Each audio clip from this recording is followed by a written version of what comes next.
اور کہتے ہیں کہ اللہ تعالیٰ نے فرمایا ہے کہ جو اطاعت کرے اللہ کی اور اس کے رسول صلی اللہ علیہ وسلم کی، وہ ترقی کرتے کرتے کرتے کرتے اس درجے پر پہنچ جائے گا کہ اسے نبوت مل جائے گی. یہ ہے ظلم. اسی لیے ہم کہتے ہیں کہ کوئی بھی رسول اللہ صلی اللہ علیہ وسلم کے بعد نبوت کا دعویٰ کرے یا کم سے کم اتنا ہی قائل ہو کہ نبوت جاری ہے، بلا شک و شبہ وہ کافر اور مرتد ہے. اور اسی وجہ سے ہم کہتے ہیں کہ مرزائی سارے کے سارے کافر ہیں. لاہوری گروپ ہو، قادیانیوں جو اسے مانتے ہیں مرزا غلام احمد قادیانی کو مجدد، وہ بھی کافر ہیں، اور جو اسے نبی مانتے ہیں وہ تو ہیں ہی ہیں. غلام احمد قادیانی کو کوئی مسلمان مانتا ہے وہ بھی کافر ہے، اس لیے کہ وہ تو دعویٰ نبوت کا کرتا ہے علیہ باللہ، اور وہ دعویٰ یہ کرتا ہے کہ حضور اکرم صلی اللہ علیہ وسلم سے بھی زیادہ آگے کے درجے کا. ہم کہتے ہیں اس سے مراد یہ ہے، اللہ تعالیٰ نے مراد کیا، خود خدا نے صاف کہا کہ جو اطاعت کرے اللہ اور اس کے رسول کی، یہ ان کے ساتھ ہوں گے، جنت میں ساتھ ہوں گے، درجوں میں ساتھ ہوں گے، کہ قیامت کے حشر کے میدان میں ساتھ ہوں گے، جہاں بھی ہوں گے ساتھ رہیں گے. ساتھ رہنے کا یہ مطلب تھوڑا ہی ہے کہ یہ خود بھی نبی بن جائیں گے. ساتھ رہنے کا مطلب تھوڑا ہی ہے کہ یہ شہید اور صدیق بھی بن جائیں گے.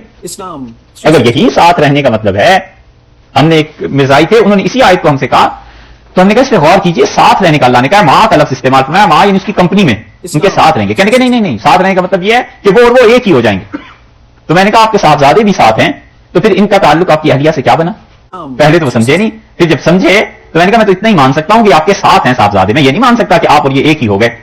تو پھر گھبرائے، کہنے کہ نہیں یہ کیسی باتیں کرتے ہیں. میں نے کہا آپ نے خود ہی اصول قائم کیا ہے کہ ساتھ ہونے کا مطلب یہ ہے کہ وہ اس میں شامل ہی ہو گئے، وہی کچھ بن گئے، تو پھر بیٹا باپ بن جانا چاہیے، پھر لامو والا اس کو بھی شوہر بن جانا چاہیے. سوچیں ذرا کہاں بات پہنچاتے ہیں. اس لیے یہ جو ہے نا قادیانی، ان کے کفر کی ایک وجہ یہ بھی ہے کہ وہ اس آیت میں تحریف ایسے کرتے ہیں. اللہ نے فرمایا وہ یطیع اللہ والرسول، اور جو اطاعت کرے اللہ اور اس کے رسول صلی اللہ علیہ وسلم کی. یہ گناہ گار انسان جس نے صرف فرض ہی پورے کیے ہیں، واجبات ہی پورے کرتا رہا ہے، مر مر کے دین پہ چلتا رہا ہے، اللہ نے کہا ہے کہ ہم اسے بھی کر دیں گے اپنی مہربانی سے، عنایت سے. انعم اللہ علیہم، جن پہ اللہ نے انعام فرمایا ہے تو اللہ اس پہ بھی کچھ انعام کر دے گا. یہ باتیں سمجھ میں آ گئی دو. اب دیکھیے تیسری بات، من النبیین، اور یہ ایسا ہو جائے گا ان کے ساتھ انبیاء علیہ الصلوۃ والسلام کے درجے میں چلا جائے گا، یعنی انبیاء علیہ الصلوۃ والسلام سے اپنے ساتھ رکھیں گے. ایسی کئی چیزیں حدیث میں آئی ہیں. یہ آیت کریمہ کے نزول کی ایک بات یہ بھی ہے کہ بہت سے صحابہ کرام رضی اللہ عنہم حاضر ہوئے مختلف اوقات میں، اور رسول اللہ صلی اللہ علیہ وسلم بس یہی پوچھتے رہے کہ اللہ کے رسول وفات کے بعد کیا ہوگا، آپ تو اتنے بلند و بالا مقام پہ ہوں گے تو ہم آپ سے کو دیکھنے سے محروم ہو جائیں گے. رسول اللہ صلی اللہ علیہ وسلم نے بھی کمال کے جوابات دیے. ایک صحابی رضی اللہ عنہ نے عرض کیا کہ میں اس سے ڈرتا ہوں کہ آپ کو دیکھ نہیں پاؤں گا. تو آپ نے فرمایا کیوں؟ انہوں نے کہا جنت میں آپ اس مقام پہ ہوں گے جہاں ہم جیسوں کی رسائی کہاں ہوگی. تو آپ نے فرمایا میں تمہارے گھر آ جایا کروں. انہوں نے یہ آسان سا جواب دیا. ایک آدمی سے رسول اللہ صلی اللہ علیہ وسلم نے فرمایا کہ تم بالکل بے فکر رہو، اللہ تعالیٰ ہمیں اکٹھا کر دے گا. حضرت کعب بن اسلمی تھے رضی اللہ عنہ، انہوں نے اصل میں رسول اللہ صلی اللہ علیہ وسلم کے لیے صحیح مسلم کی روایت میں آیا ہے کہ ایک مرتبہ رات کو تہجد کے وقت پانی بھی رکھ دیا، مسواک بھی، مصلی بھی بچھا دیا، ساری خدمت کی. تو حضرت صلی اللہ علیہ وسلم جب تشریف لائے تو خاص ایک کیفیت تاری تھی، اور آپ نے فرمایا کعب مانگو جو تمہارا جی چاہے. تو مانگنے والے نے بھی کیا چیز مانگی؟ انہوں نے کہا اللہ کے رسول جنت میں آپ کے ساتھ ہوں، یہ دے دیجیے. تو رسول اللہ صلی اللہ علیہ وسلم نے فرمایا کہ اعنی علی کثرت السجود، اگر تم یہ مقام چاہتے ہو تو اللہ کو بہت سجدے کرتے رہو، جنت میں میرے ساتھ ہوگے. حضرت انس رضی اللہ عنہ کو اس بات کی بڑی تمنا تھی. تو رسول اللہ صلی اللہ علیہ وسلم کے پاس ایک مرتبہ بیٹھے ہوئے تھے، ترمذی کی روایت میں آتا ہے رسول اللہ صلی اللہ علیہ وسلم نے ہاتھ پکڑ لیا اور فرمایا انس کیا چاہتے؟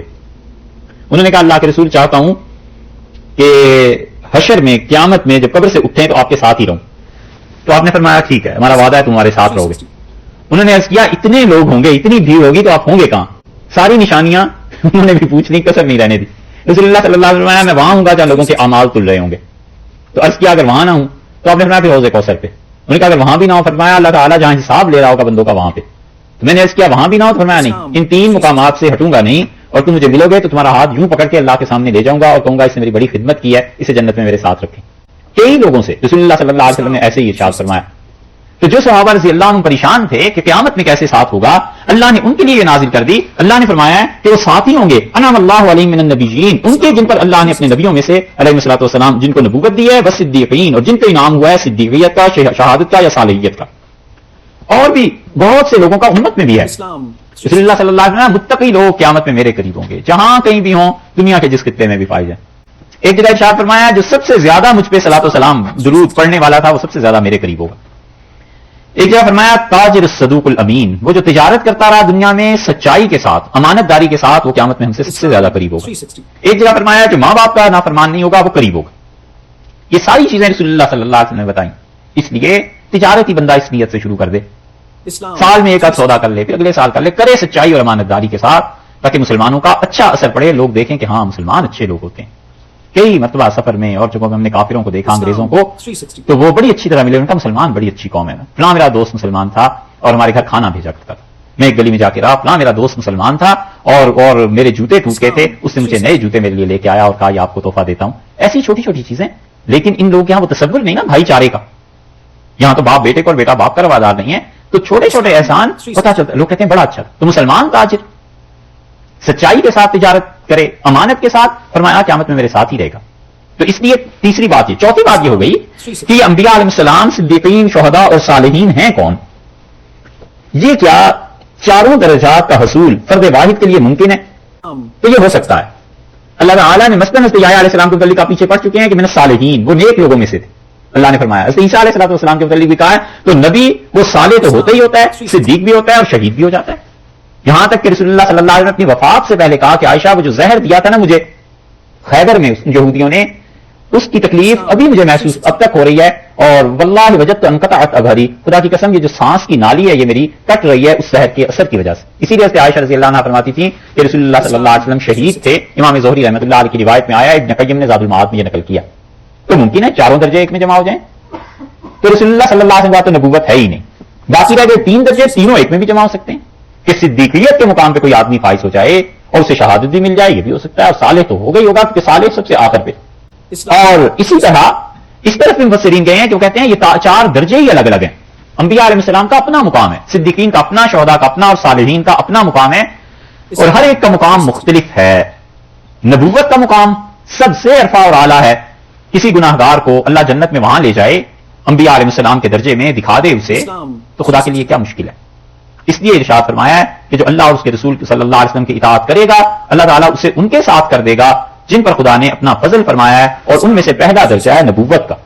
ابن عربی رحمۃ اللہ علیہ نے اس پہ لکھا ہے, اور شیخ کو بڑا ظلم کرتے ہیں جو انہیں کافر کہتے ہیں. حتیٰ کہ یہاں اس دن کتابیں لینے گئے پہلے, تو ایک کتاب ہم نے ان سے پوچھی کہ شیخ کی یہ کتاب آپ کے یہاں ہے, تو اس نے کہا ہاں یہ ہے, اور بات شروع سے مجھ سے کی اور کہنے لگا کہ ہاں ابن عربی کافر. میں نے کہا شیخ اللہ سے ڈرو, ابن عربی کو کافر کہتے ہو؟ تو مجھے کہنے لگا کہ تم اللہ سے ڈرو, کوئی مسلمان تھا. میں نے کہا کسی آدمی کے لیے یہ جائز نہیں ہے کہ شیخ پہ تنقید کرے جب تک کہ اس نے شارانی رحمۃ اللہ علیہ کی الیواقیت والجواہر نہ پڑھی ہوئی ہو. بہت ناجائز بات. تو اس کا ہاں میں نے الیواقیت والجواہر دیکھی ہے اور بس پڑھی ہے. میں نے کہا اگر پڑھی ہوتی تو آپ یہ نہ کرتے. یہ صرف بات یہ ہے کہ پڑھی ہے, شیخ کی کتابوں میں رد و بدل ہوئی, شیخ کی کتابوں میں تعریف ہوئی. اگر شیخ خود زندہ ہوتے اور ان کی وہ عبارتیں جو لوگوں نے کاٹ کے کچھ سے کچھ کر دی ہیں ان کے سامنے پیش کی جاتی تو وہ بھی کفر کا ہی فتوا دیتے. وہ کہتے جو عبارت یہ کہتا ہے وہ کافر ہے, میں نے نہ کہی ہے نہ مجھے پتا ہے. کتابوں میں تحریف ہوتی ہے. اگر اس کی تفصیل آپ نے پڑھنی ہو کہ کتابوں میں کیسے تحریف ہوتی ہے, شاہ عبد العزیز صاحب رحمۃ اللہ علیہ کی کتاب تحفہ اثنا عشریہ آپ پڑھیں نا, اس میں حضرت نے لکھا ہے کہ فلاں فلاں فلاں فلاں شیعہ علماء تھے اور انہوں نے خام خواہ کتابوں کو رد و بدل کر کے کلمی نسخوں میں اپنے آپ کو شافعی قرار دیا کہ ہم تو شافعی مسلک ہیں. یہ چیزیں ہوتی. ابن عربی رحمۃ اللہ علیہ بڑے اونچے مقام کے آدمی تھے اور صاحب کرامت تھے, ایسے جن کی کرامتیں وفات کے بعد بھی اللہ نے ظاہر کی. وہ کہتے ہیں کہ نبوت کا مقام, شیخ کہتے ہیں میں نے عالم کشف میں دیکھا اور ایسا خوبصورت دروازہ تھا کہ میں حیران رہ گیا, اور میں نے اس دروازے کو کھٹکھٹایا اور میں نے کہا میرے لیے یہ کھولا جائے. تو فرشتوں نے مجھ سے کہا کہ دروازہ ہمیشہ کے لیے بند ہو گیا ہے رسول اللہ صلی اللہ علیہ وسلم پہ, بس ان کے بعد اب نہیں کھولا جائے گا. اور ایک جگہ پہ انہوں نے لکھا ہے کہ نبوت کے مقام کی ایک تجلی مجھ پر پڑی جو سوئی کی نوک جو ہوتی ہے اس کا بھی کئی گنا کم حصہ تھی, کئی 100,000 میں تقسیم کریں اس سے بھی کم. شیخ کہتے ہیں نبوت کے مقام کی اتنی سی تجلی مجھ پہ پڑی اور قریب تھا کہ میں جل جاتا, مر جاتا. اسی لیے انہوں نے اپنی کتابوں میں بعض جگہ لکھا ہے کہ یہ کتاب رسول اللہ صلی اللہ علیہ وسلم نے مجھ سے کہا کہ میں لکھوں, اور میں نے عرض کیا کہ امت اسے سمجھ نہیں پائے گی, فرمایا تمہیں جلا دیں گے اگر تم نے یہ نہ لکھی. یہ چیز تو شاہ ولی اللہ رحمۃ اللہ نے لکھی ہے. شاہ صاحب نے حجت اللہ البالغہ کے شروع میں لکھا ہے کہ حضور اقدس صلی اللہ علیہ وسلم سے فرمایا کہ یہ کتاب لکھو. نبوت کا مقام بہت بڑی چیز, بہت بڑی چیز ہے. نبوت خالص اللہ کا فضل تھی, اور اس پہ اگر تفصیل سے پڑھنا ہو تو اس پہ مجدد الفسانی رحمۃ اللہ علیہ نے اس کو لکھا ہے اور بہت اچھا. اور مجدد الفسانی رحمۃ اللہ علیہ نے سرہند میں بیٹھ کے آج سے کتنے 400-500 برس پہلے وہ چیزیں لکھی ہیں. فلسفے کے اعتبار سے بھی یہ کانٹ ہے نا, بہت مشہور فلسفی, کہ جب عقل پہ بحث کرتا ہے تو اس کی عقل کی مباحث پڑھ کے اندازہ ہوا. اللہ کا شکر ہے اس سے پہلے حضرت مجدد رحمۃ اللہ علیہ کو پڑھا تھا تو خیال ہوا کہ یہ تو بچہ ہے یار, اس کوچے کا. حضرت مجدد رحمۃ اللہ علیہ کہاں اور یہ لوگ کہاں. بس صدیقین دوسرا درجہ فرمایا, وہ جو صدیقین ہیں انتہائی سچے اور سب کے قائد اور امام سیدنا صدیق اکبر رضی اللہ عنہ, جنہوں نے اپنی جان، مال، اولاد سب چیزوں سے تصدیق کر دی کہ رسول اللہ صلی اللہ علیہ وسلم کو واقعی وہ اللہ کے حقیقی رسول پیغمبر علیہ الصلوۃ والسلام جانتے تھے اور ان کی حکموں پر عمل کرتے تھے۔ صدیقیت جو ہے فکر میں انتہائی ممتاز، سوچ میں، اور شہید عمل میں وہ ہے۔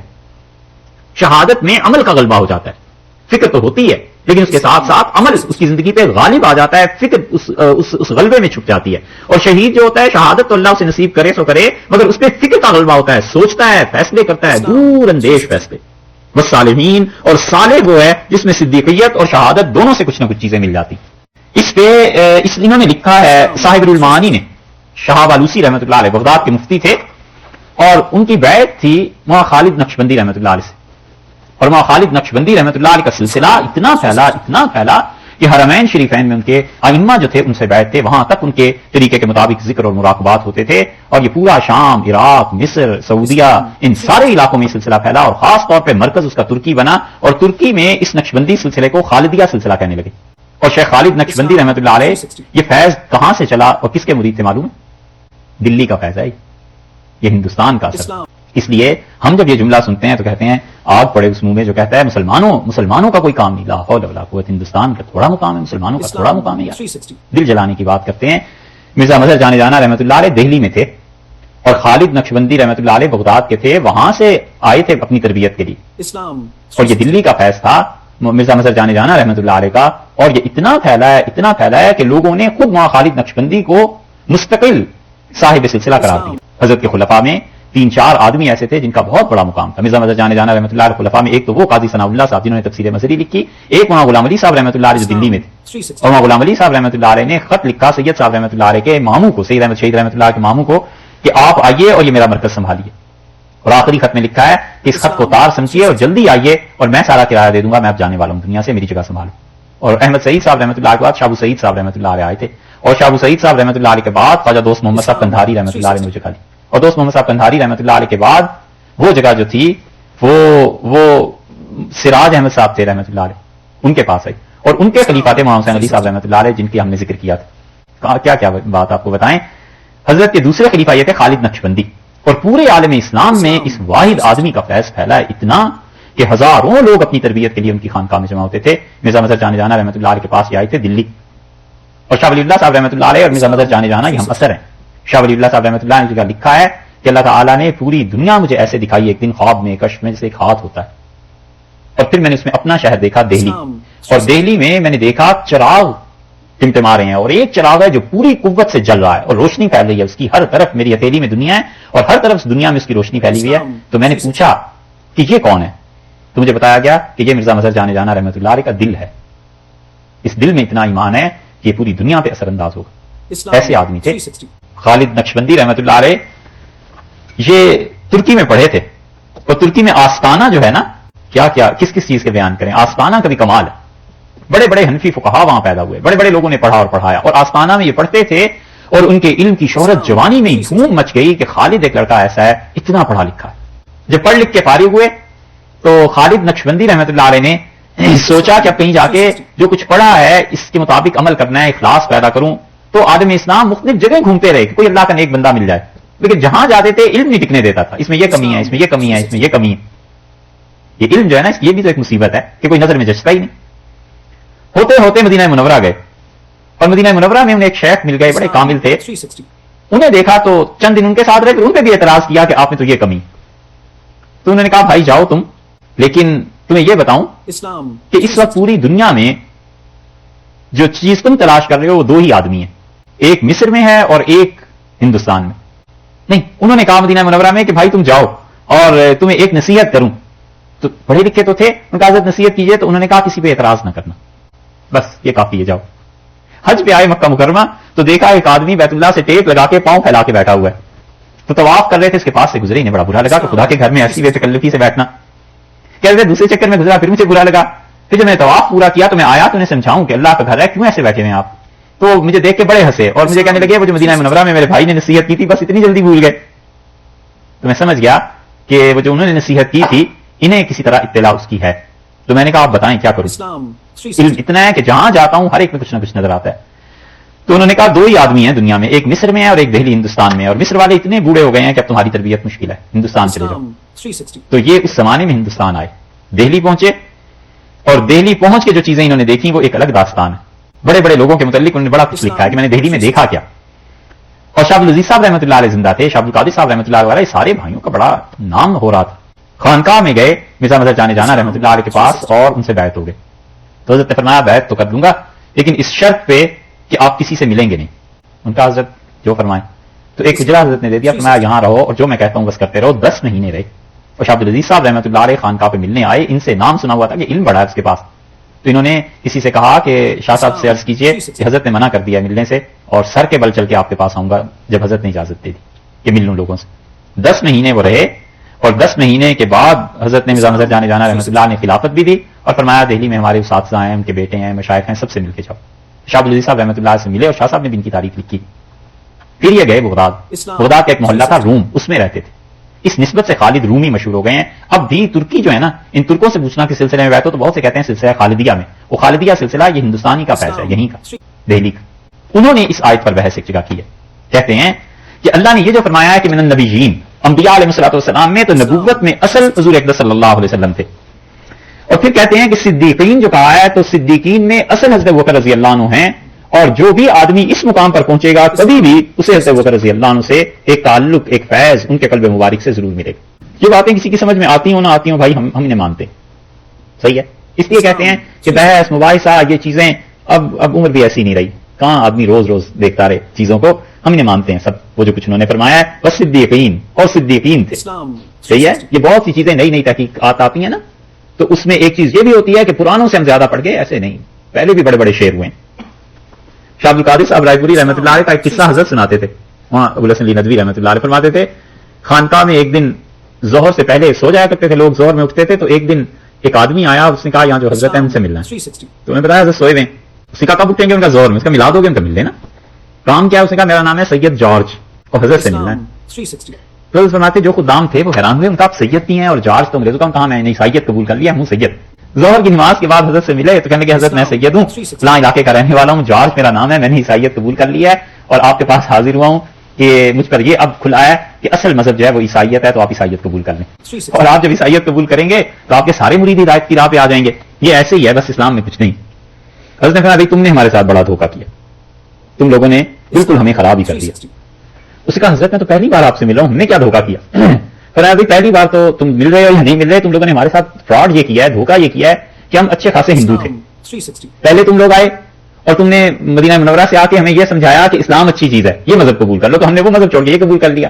اب تم انہی کی اولاد میں ہو، تم آ گئے اور اب ہمیں اتنی صدیوں کے بعد بتاتے ہو کہ اسلام ٹھیک نہیں ہے، عیسائیت قبول کر لو، اب یہ روز روز ہم سے نہیں مذہب تبدیل ہوتے، بس مرنے دو جس میں ہیں۔ اب تو بات یہی ہے کہ اپنے بزرگوں کو جو پڑھا اور دیکھا نا، اب احساس ہوتا ہے کہ ان جیسے آدمی نہیں رہے۔ آپ لوگوں کو کوئی کہے نا کہ مطلب آپ لوگوں کو دھوکہ ہو سکتا ہے کیونکہ آپ نے انسان دیکھے نہیں نا، تو جو ہمیں انسان سمجھتے ہیں ظاہر ہم نے انسان ہی نہیں دیکھے، تو انہیں کیا پتا یہ گدھا کیا کہہ رہا ہے۔ ہم نے انسان دیکھے ہیں، اس لیے مجھے کوئی نہیں کہہ سکتا کہ یہ انسان ہے، ہمیں پتا ہے کیا گدھا ہے، گھوڑا ہے، کیا چیز ہے، انسان دیکھے ہیں نا، آپ نے انسان ایسے دیکھے نہیں۔ حضرت نے لکھا ہے وہ کہتے ہیں جو صدیق ہے نا، یہ مقام ایسا ہے کہ قیامت تک حضرت ابوبکر رضی اللہ عنہ اس کے قائد اور امام، اور تیسرا درجہ شہداء کا، اور وہ کہتے ہیں یہ چیز اللہ نے حضرت عمر رضی اللہ عنہ کو دی تھی، حقیقتاً بھی ان پہ فکر کی بجائے غلبہ تھا عمل کا، اور وہ غلبہ اتنا زیادہ ہوا یہاں تک کہ شہادت پہ پہنچ گئے، اور حضرت عمر رضی اللہ عنہ خود دعا مانگتے تھے کہ اللہم ارزقنی شہادۃ فی سبیلک، اللہ اپنی راہ میں شہادت دے، واجعل موتی فی بلد رسولک، اور میری موت تیرے نبی صلی اللہ علیہ وسلم کے شہر میں ہو۔ تو ام المومنین حفصہ رضی اللہ عنہ کہتی ہیں میں نے ان سے کہا ایک دن، میں نے کہا بین ظہرانئی العرب، آپ عربوں کے بیچ میں اب آ گئے ہیں، چاروں طرف اسلام پھیل گیا ہے، اب کہاں شہادت؟ جہاد کے لیے آپ نہیں جاتے، نہ جا سکتے ہیں چھوڑ کے ہمیں، اور جہاد یہاں آ جائے گا، یہ بھی نہیں ہو سکتا۔ تو کہنے لگے بھلا کہتی تو تم سچ ہو، سیاتی بہا انشاءاللہ، لیکن اگر اللہ میرا چاہے گا تو شہادت کو مدینہ منورہ میں لے آئے گا، اور واقعی شہید ہوئے۔ والصالحین، اور صالح، حضرت نے جب یہ بیان کیا مولانا خالد نقشبندی رحمۃ اللہ علیہ نے، تو یہ روح المعانی نے بھی لکھا ہے، مولانا خالد نقشبندی رحمۃ اللہ علیہ کو اگر آپ ان کا مقام دیکھنا چاہتے ہو تو اور سب چیزوں کو چھوڑ دو، یہ روح المعانی جو مفسر ہے نا، مفتی تھے بغداد کے، ان کے مرید تھے، اور کئی بار آپ نے نام سنا ہوگا کہ شامی میں یہ آیا، حنفی فقہا یہ کہتے ہیں، مفتی یہ کہتے ہیں، یہ شامی کے جو مصنف تھے نا ابن عابدین رحمۃ اللہ علیہ، انہوں نے پوری کتاب قصیدہ لکھا ہے مولانا خالد نقشبندی کی شان میں رحمۃ اللہ علیہ۔ اور مولانا خالد نقشبندی رحمۃ اللہ علیہ پہ جب لوگوں نے جھوٹ الزام لگائے اور کفر کا فتویٰ لگایا تو شامی نے پورا رسالہ لکھا ہے سل الحسام الہندی، ہندوستان کی برہنہ ننگی تلوار، فی نصرت مولانا خالد نقشبندی، مولانا خالد نقشبندی کی حمایت میں کھینچی گئی. اپنی کتاب کا نام یہ رکھا. شامی جیسے آدمی، اتنا فقیہ، اتنے بڑے آدمی کہ اب 200 سال سے لوگ انہی کی کتاب پہ حنفی فقہا فتوے دیتے ہیں، یہ ان سے بیعت ہوئے تھے. اسی لیے تو ہم کہتے ہیں کہ کون ایسا شعر ہے جس نے امت میں کام کیا ہو اور کہیں نہ کہیں اس کا تزکیہ نہ ہوا ہو. وہ کہتے ہیں صاحب الرحمانی کے حضرت نے جب یہ بیان کیا صدیقیت پہ اور شہادت پہ، تو جو مرید حضرت کے تھے انہوں نے کہا حضرت پھر صالحیت کیا ہے؟ حضرت عثمان رضی اللہ عنہ کیا تھا؟ تو انہوں نے کہا صالحیت حضرت عثمان رضی اللہ عنہ میں تھی. ہاں اچھا ایک بات رہ گئی. انہوں نے کہا کہ نبوت تو حضور اکبر صلی اللہ علیہ وسلم کے ساتھ، اور صدیقیت جو تھی اس میں امامت حضرت بکر رضی اللہ عنہ کی، اور شہادت میں حضرت عمر رضی اللہ عنہ، اور ولایت جس چیز کا نام ہے دنیا میں وہ سیدنا علی رضی اللہ عنہ کی تھی، اور سیدنا علی رضی اللہ عنہ کے ساتھ تعلق ولایت کا.